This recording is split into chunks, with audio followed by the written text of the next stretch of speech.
Welcome back to the channel. We're going to go into module 3 questions. All right, let's begin.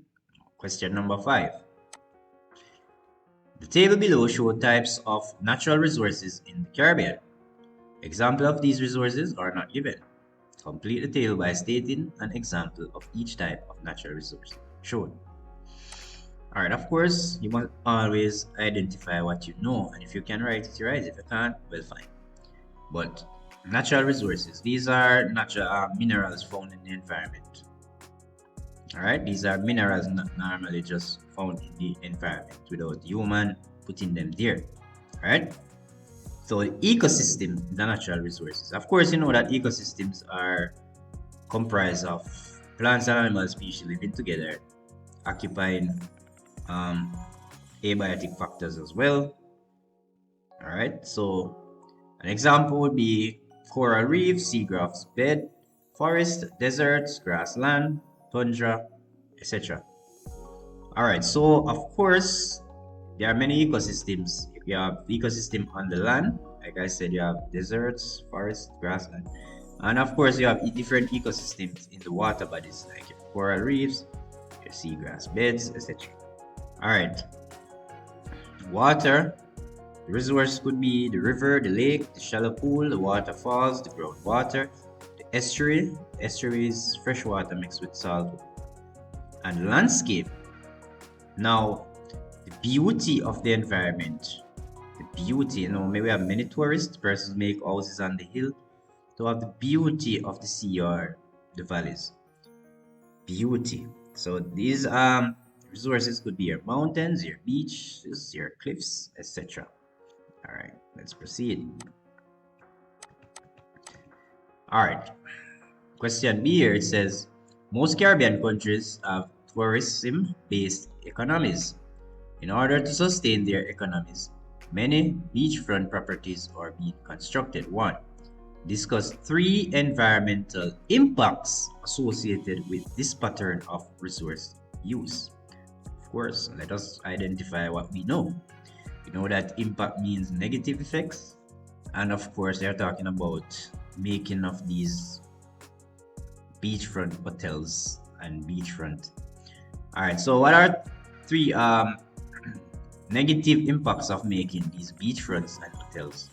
Of course, if they create beachfront, they have to make hotels. They have to clear land, dump up swamps, dump up the sea, some part of it, and of course the species will be dying off or even become extinct. Anyways, let's look at 3 environmental impact. One of them is biodiversity depletion.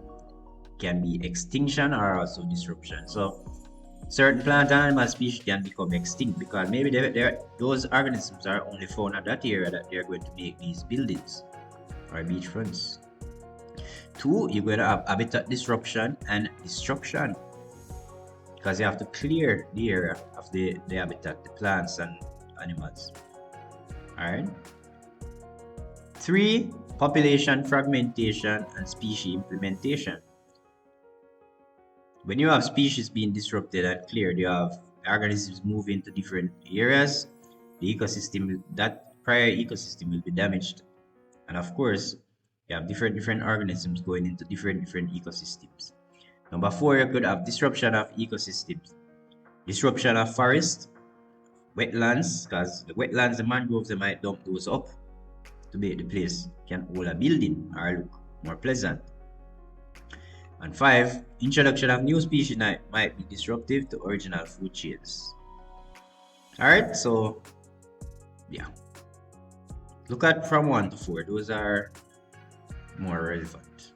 Part 2 of the question said, outline 1 process that may be used to minimize the environmental impact discussed in 1 above. Of course, you know, the country is going to try to explore the tourism industry. All right, so they will make beaches and they will make hotels. Now, in so doing, a lot of the organisms will be destroyed or can be destroyed. So what are some measures to do if they even have to make those hotels? What can be done to protect those species and of plants? And 1 could be the in situ conservation and the ex situ conservation method. Remember those terms. Those are key terms you have to learn. The in situ conservation, meaning they could fence up part, like fence up part of the original ecosystem. So they wouldn't clear all the land. They would leave some of the trees and habitat. Fence that area and keep those species of plants and animals there beside the hotel and the same area that they were originally. So they would clear all the land. With the ex situ conservation, they would actually relocate these plants and animals to a different location. That would be ex situ. So the general term would be conservation.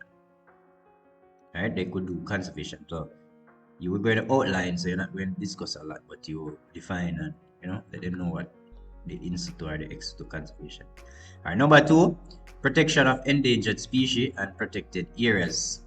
So that would be the government.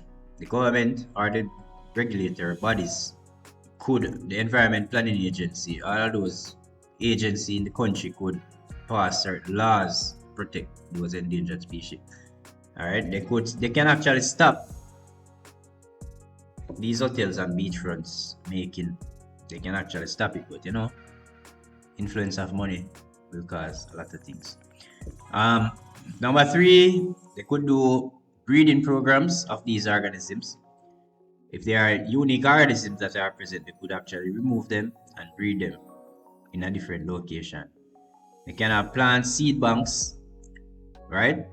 They could just, part of the country, they could look into protecting and reproducing these plants and animals. Of course, they could create habitat. As you know, certain countries now are making island on the sea. Yeah. They have reforestation, planting back of trees. So after they clear the land to make these hotels, what they could do is to find areas and the same area to plant back some trees. And 6, construct wetlands. They can make more construct other wetlands in other areas or nearby. And 7, they can use planning and zoning. So the government could actually tell them that, okay, so this piece of land, you can't make an hotel on it. If the government can do that, I'm not sure, but that's what's called zoning. All right, C, using a named example, explain how the Ramsar Convention may be used as a tool for natural resources conservation in the Caribbean. All right, of course, you need to know what Ramsar's Convention is. Now, what happened is that various bodies, it could be foreign countries coming together or Caribbean countries coming together to pass certain laws and rules. All right, they form certain association and agreements. All right, so you need to know what these conventions. These are just agreements formed by the different Caribbean countries to help protect the environment. So Ramsar Convention is a crucial agreement for the conservation and management of wetlands and mangrove ecosystem in the Caribbean region. All right, so the agreement is that they're trying not to get rid of mangroves and wetlands. That's what they're trying to do. So there are certain wetlands and mangroves in the country. Those should not be touched for making any hotels or the beachfront. That's what they are saying. So this agreement was signed in Iran. All right. The wetland will be listed on the agreement. Known example, the Caroni Swamp in Trinidad. Example of wetlands are fresh brackish or salt water, fish pond, rice puddle, salt pond. So in Trinidad, the Caroni Swamp is listed on the list. So no country, no company can touch this swamp to make any beach or hotel. We need to do it in Jamaica too. All right. Question number 6. Small country A consists of 450 square kilometer of uninhibited moist tropical forest. This area is home to endemic bird species. It is also the home of 2 amphibians, 2 reptiles, and 65 plants, which are found only in the area. It is an area with high ecotourism value. However, it is at risk from bauxite mining. Fortunately for the birds, the landscape, and many communities, the country is pushing hard to extract every bit of bauxite from the soil to export for aluminum production. Tourism now generates 45% of the country's foreign earnings and provides jobs for approximately quarter of the working population. Mining employs fewer persons and is not sustainable.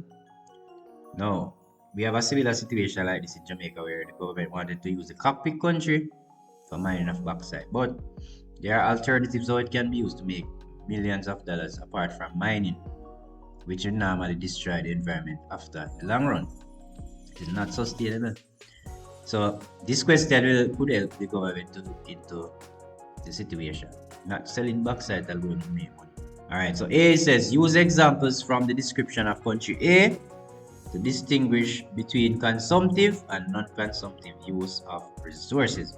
Alright, consumptive and non-consumptive is very important for you to know. Let me read what it says. It says consumptive use of natural resources involve using a resource in a way that it is not supply or reduced. For example, when bauxite, when mined and used for making aluminum, the bauxite supply is reduced. So if you remove the soil, the environment will have that soil again gone. Alright? Can't get any more bauxite from that area, gone. So that's consumptive, you use it up, you use the resource directly. Non-consumptive use of natural resources involve using a resource without reducing its natural supply. For example, using the ecosystem for tourism for viewing of the species of birds and reptiles. So in this example, it states here that tourism now generate 45% of current country's foreign exchange earning and providing job, approximately a quarter of the working population, right? So for tourism now, it's telling that tourism is better than mining from the question. So what could be done? You would not do mine. For the non-consumptive, you would mine. If it's consumptive, you would mine it. But for the tourism, to be able to view and walk this area of land, experiencing it, pay to view the land. They are making use of it by having pleasure just to walk and look. It will always be there. All the species that are there will remain there. It is not consumed. It will be there. And the tourism will just pay to look at it. So each time tourism comes, they'll pay to look at it. So that's non-consumptive. Alright, B. Outline 2 environmental impacts the bauxite may have on the country. Alright, first you want to identify what you know. Impact here means the bad part of mining bauxite. One, there are a lot of negative effects. Dust may be result in lungs disease. You're going to have a lot of dust. Those of you who are familiar with mining bauxite, they are actually going to dig up the soil. And in the dry time, when you dig up the soil is dry, we have a lot of dust. That dust can lead to a lot of lungs disease and sinusitis. After they dig out the soil, you're going to have deep holes in the soil. Deep, very deep holes. You can die if you fall in one or drown if it has water. 3. Ferruginous residue, which is a red mud, is poisonous dust. You are going to have a lot of that. And 4. Transformation of landscape. The landscape will be very ugly. Not going to be very beautiful. You can see a lot of whole this red swamp and you can't do anything with it. It says C1 here. It says stakeholder groups suggest the use of a more stringent environmental impact assessment prior to the continuation of bauxite mining in country A. Comment on the use of an EIA as a natural resource management tool. Alright, first you must know outline what we know, right? So we're going to write down the definition of the environmental impact assessment. So we're going to write down what we know. The environmental impact assessment is a process of evaluating the likely environmental impacts of a proposed project or development, taking into account interrelated socio-economic, cultural, and human health impacts, both beneficial and adverse. So, the environmental impact assessment is basically a guideline that is followed. So, before a company is started in any Caribbean country or any country, there's a team of people or agents that will sit down, look into the business proposal and see if the impacts it will have on the environment and the people in the area. Environmental impact assessment should be done before the business started. So the research and study should be done to find out if it's a good business for the environment or if it's going to be bad. Alright? That is very, very important because it's done before the business started. If it's bad, they can close the project. They can stop the project from being implemented. All right, they can turn down the project. It is very, very effective. It's a very effective tool, this assessment. So step one, I need to know if for this business, do we need to do an environmental impact assessment? They're going to ask those questions. And if they do, number two, they're going to assess assessment of the environmental risk. What data will be collected to determine the environmental risk? So they're going to have to actually do a study.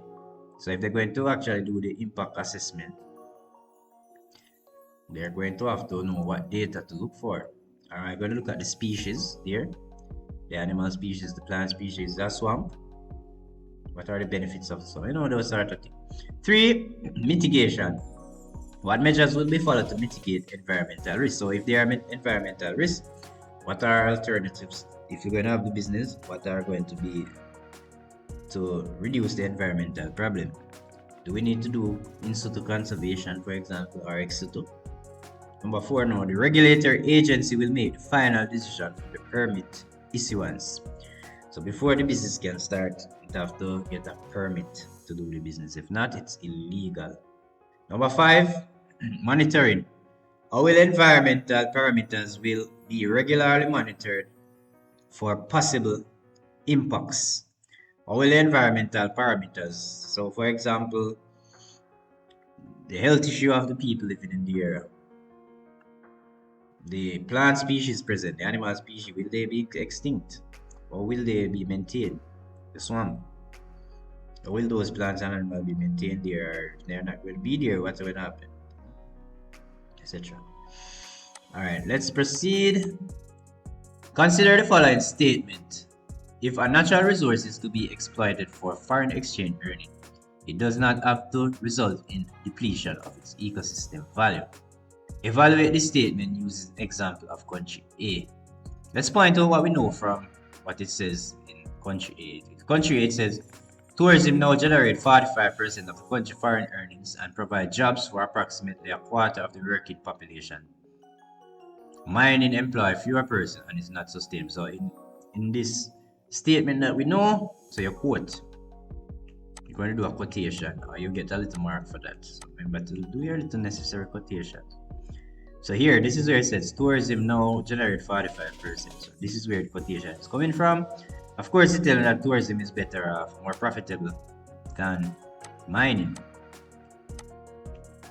So this is the answer now. Non-consumptive use of natural resources involves using our resources without reducing its natural supply. For example, using the ecosystem for tourism, viewing of the species of bird. So instead of destroying all of the ecosystem for this backside, what you can do is to fence it up, make it nice, have farmers come in, having them maintaining the area, and you develop it for tourist viewing. So they will the ecosystem will be intact and it will be passive income for the people there and the country.